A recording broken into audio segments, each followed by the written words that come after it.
Okay, now this is a thing pair share. And in the previous example, we sketched a dot plot first. And from the dot plot, looked at the shape of the distribution and tried to expect what our measures of center relationships would be based off of the shape of the distribution. But what I want to do with this thing pair share is maybe do things in the opposite, in the reverse direction. We'll calculate the measures of center first. We'll see what the relationship is. And then from that relationship of the measures of center, we'll infer what the shape of the distribution should look like when we finally graph it. And also, you know, uh, what the box plot, should also look like. So we're going to end up with the same thing, but I want to show you an example of maybe how you can approach it in the opposite direction here. Okay, so here we've got this data set down below. And just like the last example, if you go into your list editor on the Texas Instruments, so stat, edit menu, edit, hit enter. So list one has my list of unique datums. List two has the frequency of each of those unique datums. And with the NumWorks calculator, if you go to the Statistics app, the Statistics app is already set up to have unique values in column V1 and the frequency of each of those unique values in column N1. All right, so you want to enter those in. Now, the first thing I said that we would look at is going to be mean, median, and mode. Okay, so let's go ahead and write that down. So the first thing we're going to look at is going to be mean, median, and mode. All right, and before we, dispel with, the suspense here, what I want to do is, again, look at these relationships. If it's left distributed, that means it's going to look like the toes on your left foot, or it's going to be skewed in a negative direction. So the very top is the mode, followed by the median, followed by the mean. If this is a symmetrical distribution, okay, then it's going to be the same on one side as it is on the other side. And right here, the mean will be equal to the median, which will be equal to the mode. Right? They'll all be the same value. And then if this is right skewed, then the shape is going to look like the toes in your right foot or skewed in a positive direction. So I guess I could put positively skewed, and then this would be negatively skewed. And so the top here is the mode. That would be the smallest value, followed by the median, and then the mean would be the greatest. So based off of these values, we're going to calculate, let's see whether we're going to have a left skewed distribution shape, a symmetrical distribution shape, or a right skewed distribution shape. All right. So with Texas Instruments, we want to run one variable stats. So we're going to hit stat, go to calc. Okay, we want one variable stats, hit enter. Okay, this is left over from the last time, but again, if I want L1 to be printed, I need to hit second and the number 1 button, enter. My list of frequencies, I put in list 2, so I'm going to hit second and 2, hit enter, and then I'll calculate. Now over here with the NumWorks calculator, all you need to do is scroll to the top to these tabs and then move over to the Stats tab and hit Execute or OK. So we'll go up, we'll go over to the Stats tab, now click OK. And now we're looking at stats of our data. All right, so what we want is mean, median, and mode. So here's the median.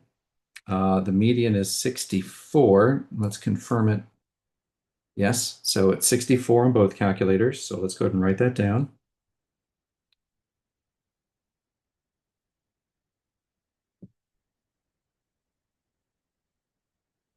Okay, for some reason my word, there it is. Okay, so the median was 64. Now let's look at the mean. Okay, let me scroll up. Okay, the mean is 63. Sample mean is 63. Let's confirm that here. Okay, I want sample mean. That is also 63. Okay, so I'm going to put 63. And the mode, okay, it's the value that occurred with the highest frequency. Remember, Texas Instruments doesn't have mode, but NumWorks does. So we'll scroll down. Okay, so a 65 occurred 5 times. So 65 is the mode. All right, so what is the relationship that we've got here? Well, the mean is the smallest number, and it's smaller than the median. Median is the next smallest. And then the mode is the largest. So which of these 3 distribution shapes, left skewed, symmetric, or right skewed, does it appear the data is going to reflect? So where the mean is the smallest, followed by the median and the mode, that's what we've got right here.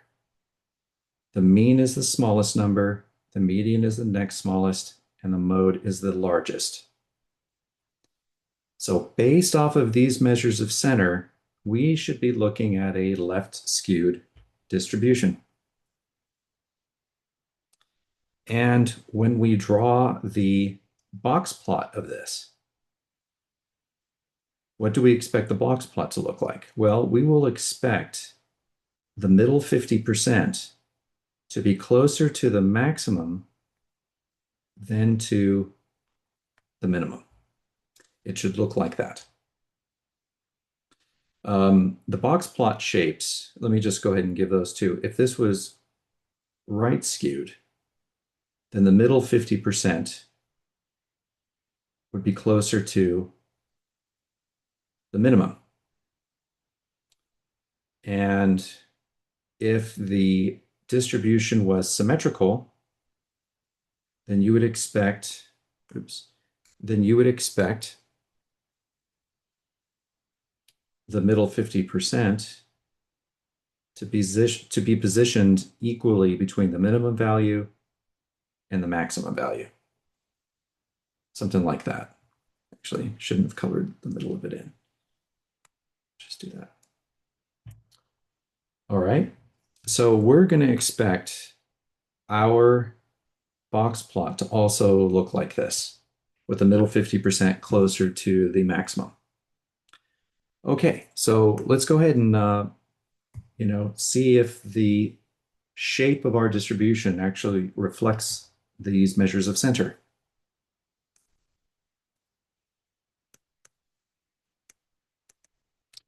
All right, so if we're going to plot this, okay, let's look at our minimum number. So our minimum number is 53, so I think I'll start a little lower than that at 50. And our maximum number is 66. So I think I'll end at 70. So we'll go from 50 to 70. And that should nicely kind of encapsulate all of the data here. So Let's leave a little room for a box plot there. Okay, so right here is going to be 50, 55, 60, 65, 70. And let's try and put 4 equally spaced marks in between. Again, this is a sketch, so just do the best you can.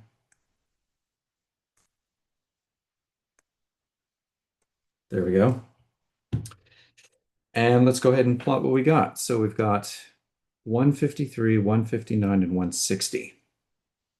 So 153, 159, and 160. Now we've got two 62s,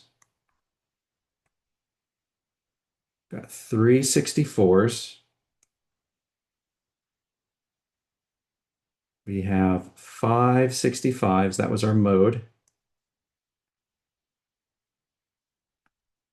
And 2 66s. And if we were to draw this distribution shape, it would look something like that. And that to me does look left skewed.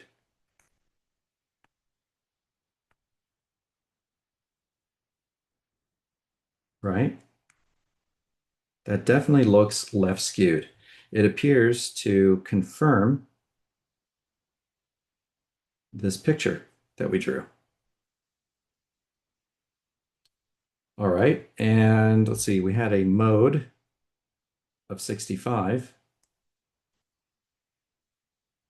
We had a median of 64 and a mean of 63.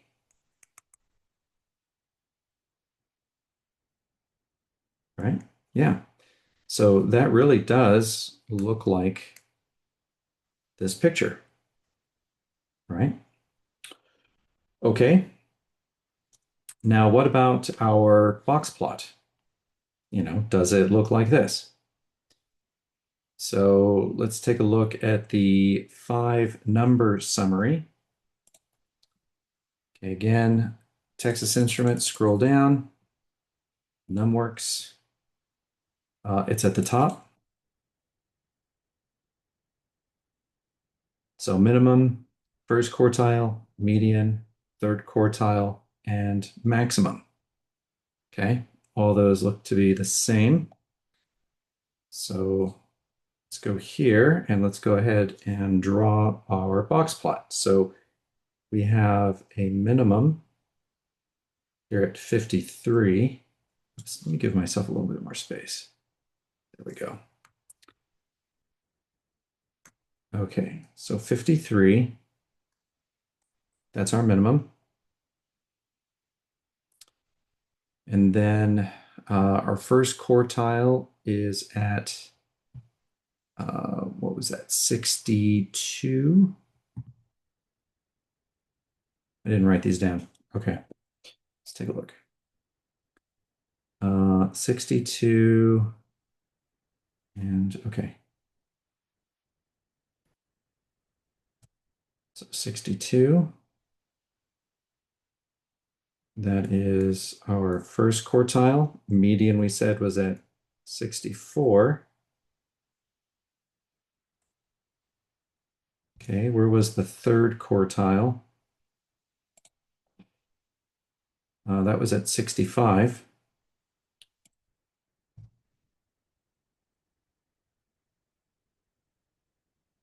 Then, of course, the maximum here is at 66. So draw in from the minimum, draw in from the maximum, and then make your box. All right, so you can see that this middle 50% is a lot closer to the maximum than it is to the minimum. So this box plot all by itself is also showing us that we've got a left skewed distribution.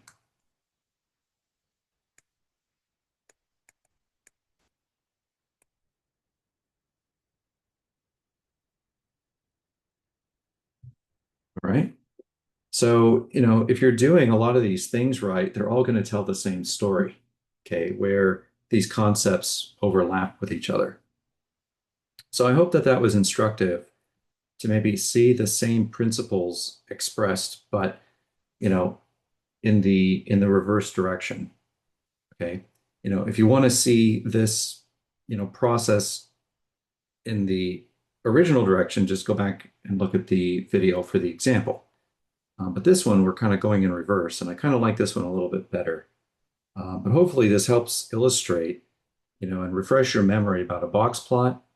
Now the box plot will coincide with your dot plot, and how these should also coincide with your measures of center to talk about the distribution shape that you've got here in your data set, in your random variable. All right, let me know if you have any questions.